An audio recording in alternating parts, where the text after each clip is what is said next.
Hello, Sia. Hello again, you. How are you? Nice. Thank you. Good. Spring is coming. I feel the what do you call spring in there. Yeah. Spring, yeah. It's a change of season, new hope, New hope. new beginning. Yes. And when we were talking, we thought that this episode should be about Women. We dedicated this episode to women. yes.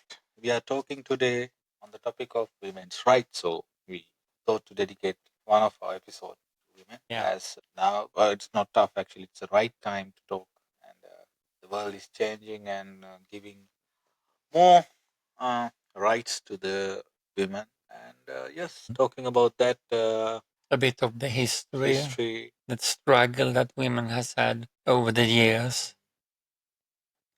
Yeah. What do you think when it comes to women's rights here? There are very tough rules around that, even for women. Even for women, there's no difference. No, we are equal in that way. So the history of women's rights. Tell me about that, Sia. Yeah, I thought it was a funny thing because we have a worldwide movement called the Women Right Movement Okay. nowadays, but it started as a tea talk. Tea talk. Okay. 1848 in New York. Tea talk. So as like what we are doing now. We have coffee and tea talk today, and they had tea talk. So it was quite a small group of women. I think there were 5 or 6 of them getting together, talking over a cup of tea. Okay. And what they were talking about, it was the problem that they felt that women had at that time, 175 years ago. Okay. Because women had no right to own anything if they were married. Everything was the property of the husband. That was one thing. And as we talked in another episode, the right of to vote, they had no right to vote to parliament or in politics. It was only men that had that. And also the men had the right to beat their women, their wives. You mean beat the women in this part of the world? Yeah, Western world. It was like so. It was very tough times for women, and you shouldn't talk about the salaries. It was a huge difference between men and women. There are still differences, and we are in Sweden. We are still working on equality in the meaning of the same salary for the same kind of work. Still a lot to do, but we have come quite a good part of it. During that time, historically, it was a very, very big difference. All right. Really. 18th to 19th century, that the enlightenment of idea of that liberation for women started the movement, as it says. And early 20th century, there was a movement called a suffrage movement. Yeah. In New Zealand, countries like New Zealand, US, and UK. And, a political movement, suffragette. At that time, I think 1918 to 1928, in Sweden also the women got the right to vote, right? Well, the decision in Parliament to give the women the right was 1919. But then we had the first election after that decision was 1921. That was the first election when women in Sweden could vote. And do you know when it was in Sri Lanka? As I remember, as we discussed also, it's 1931. Yeah. So just after a decade. Yeah, that's right. New Zealand was the first country. Yeah, New Zealand was in 1893. Yeah. And then 1920 US. Then 1980 to 1928 UK and Europe. So other countries like Sweden and Sri Lanka. And that's the first wave of women's right politically.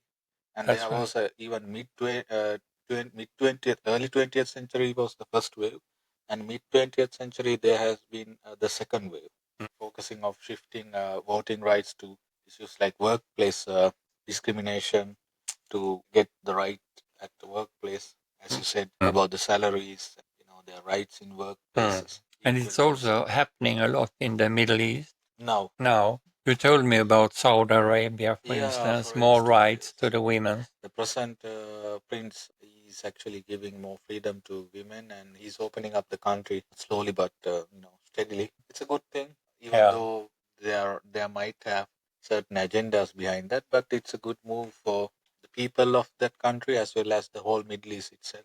And talking about that also, before the Islamic Revolution in before 1980s, 1960s, as I remember, even Iran, country like Iran, had more freedom for women. After the Islamic Revolution, they got tightened up, and it went bad to worse. But before that, women dresses like in a Western country, and they had more freedom to talk, more freedom to work, and then it changed back again. it went backwards. Some people say they go to the Stone Age. Yeah, they went back to. Also, for Sri Lanka, the first women prime minister from Sri Lanka, first women prime minister, his name is Sirimao Bandaranaike.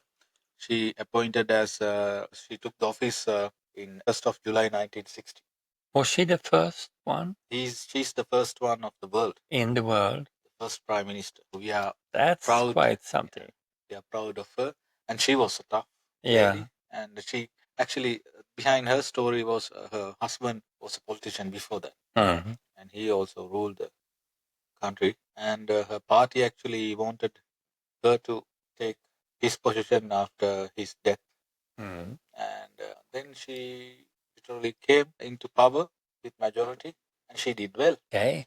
Sirma A Bandaranaike. popular. She's a prime minister. popular figure in not only in Sri Lanka, also she was popular in whole Asia, mainly, as well as around the world as the first prime minister. It's also a kind of symbol for other women to keep on fighting for their rights. Yeah, to be honest, after she took the office as the prime minister of Sri Lanka, as the first woman prime minister in the world, it actually gives a boost and energy or motivation for other countries, women to participate in politics. Exactly. And come into parliament as well. And talk about that, the present prime minister of Sri Lanka also a woman. That's quite a good thing. And we have quite a good representation in the present parliament as well. I read that Rwanda, country in Africa, is on top one in the world with 64-65%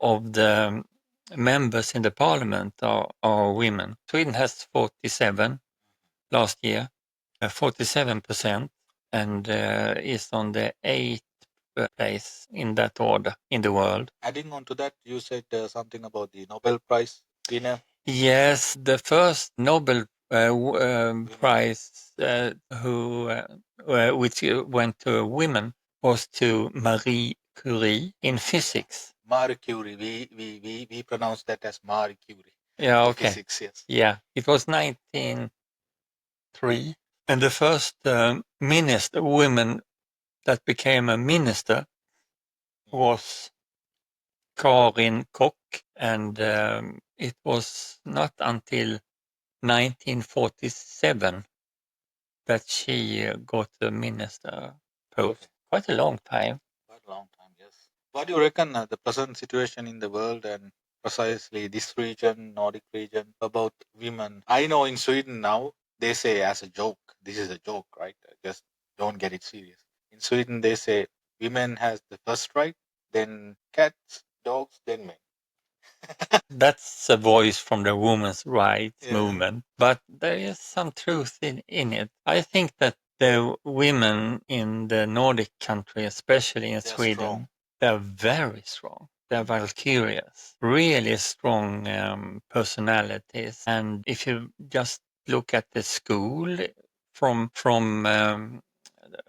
8, 9 years old and up in the ages, the girls are leading in tests and everything. There's a saying they can study well and remember certain things well better than men. Yeah. And when it comes to studies, as well as they have what do you call endurance, more endurance than men. Now we must be a bit careful so we don't spread prejudice and like that. But my opinion, if you express it as our opinion, Yes. my opinion is that the women gender is stronger than the man because they have, I think, a better standing for waiting out things. You mean Endurance. Yes, I think that boys and men are much more having it now and doing it quick and then it's over. Women can think much further in their planning and calculating. And well, talking about that, we had some issues with some certain not certain it's had been a kind of a big issue back in Olympic, the last Olympic, when it comes to transgender. yeah, Because now I think Trump also made his stance about transgender women, that they cannot participate in sports. I think. What do you think about that?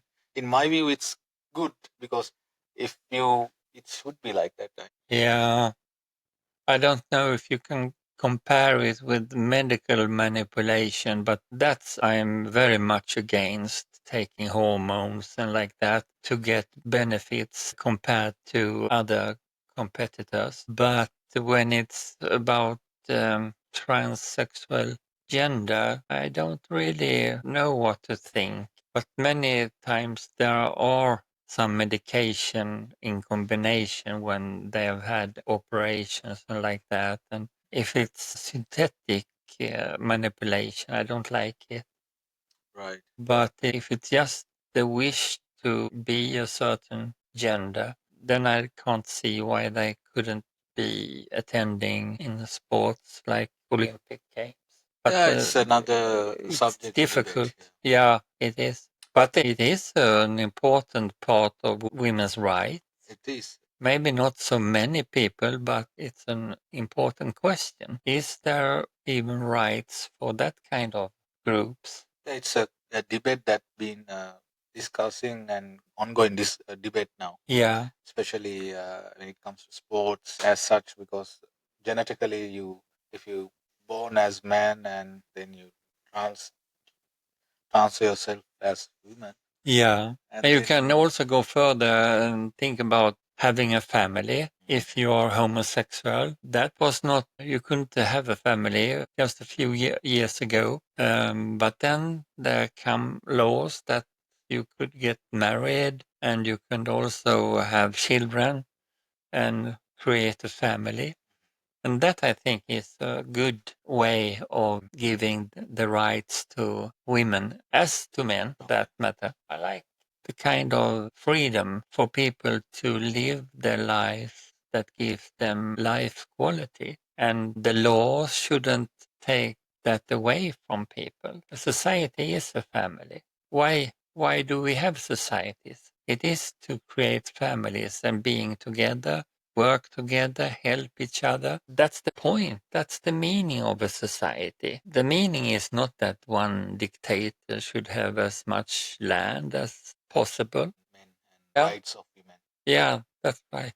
We have to iron out and address some certain issues in society also. But I would say overall, looking back 10 years ago or 20 years ago, Sri Lanka has come a long way in terms of women and their rights and equality in terms of workplace. And a lot of women, they have been appointed as CEOs of companies, directors of companies, multinational companies from Sri Lanka. So it's a good thing. Mm. And yeah, so in terms of that, it's quite a good deal Yeah, in Sri Lanka for women. nice. It's going on right way. It's going on right way in our Mhm. country. And in the region of Southeast Asia, if I may talk, I think there are hiccups here and there in terms of other countries, neighboring countries. But I would think in future and hope down the line, those countries also will come into the track. They will come into the track and they will address issues more in depth. Mm. We hope it will give equal rights. And there are many women, as we said, that are very strong. Yes. and their fight for all women's rights. And also more and more men is standing up for women's rights. Oh, of course, that's a good And thing. that's also contributing to the hopeful way of development, I think. I would like to add the last thing is that if not to men, there won't be women's right. No, that's right. Because the men should have not. There should have been a struggle if men wouldn't have accepted, and they still it would have been a struggle, debating and still ongoing debate why we should give rights to women. But the world has come to a place that anyone can come and put their thoughts and ideas and ask for the correct rights in terms of, like, especially in these countries, this part of the world. There shouldn't be any bothering in your head. You can straight away come forward and speak out, speak loud, and be aware of that this kind of things takes time. It's about behavior and mind setting, and you don't change that during a night.